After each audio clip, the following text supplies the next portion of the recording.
I've decided that I want to make sales my long-term career, and this is what I want to do. What do I need to know? I'm Scott Sylvan Bell. I'm coming to you live from Sacramento, California. A perfect day to talk about sales and a perfect day to talk about you. So here's the thing. If you decide to stay in sales, which you should, it's a cool job, you will find that a lot of salespeople are going to come and go. And there is a mysticism, there's a romanticism, something about being in sales where people are like, I want to be a salesperson, but they don't want to put in the time, the energy, the effort. And it takes a lot of time, energy, and effort to be a fantastic salesperson because you got to read books, you got to figure out how to ask questions, you got to figure out how to tell stories, you got to figure out how to overcome objections when they're there, you got to figure out how to give a sales presentation. There's a ton of things you got to know.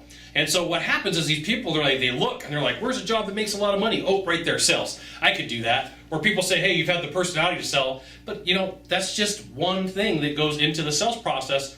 So you're going to see people come in and you're going to see them go. You're going to see them come in, you're going to see them go.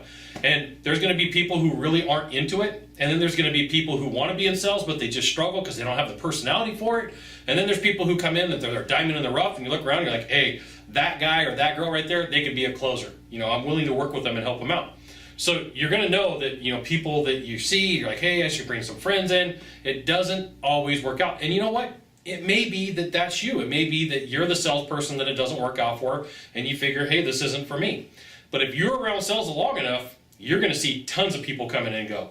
And so what companies do is because they know that out of 100 people, one person's the top dog, the Mac Daddy of them all. That's the performer. The next 3 or 4, maybe 5 are going to be the closers. And then the next 15 to 20 after that, those are going to be the salespeople.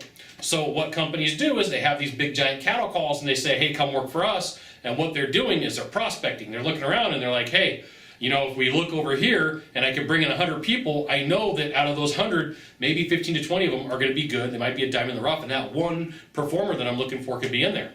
And so they bring all these people in on a cattle call. They blow through a bunch of leads. They end up getting pushed out of the industry or pushed out of the job. And they go from job to job to job.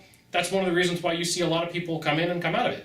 But you would be surprised. There's been times where I've looked, especially in the early beginning of my career, I'd look at somebody like, there's no way that guy or that girl's a closer. And sure enough, they put in the time, the work, the effort, and they become a closer. And there's times where I've been wrong and I've looked at somebody and I'm like, hey, that guy or that girl's going to be a closer. And guess what? They weren't. So you're around sales long enough, you're going to see the ebb and flow of salespeople coming in. You're going to see them going. You're going to see them leave. It's normal. Okay? So you got one thing to do from here, just one thing. Find the subscribe button. Click on it, and every time I send out a video, you'll get an update.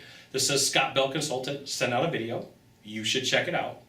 That's pretty cool. We'll see you soon. Thanks for watching. Aloha.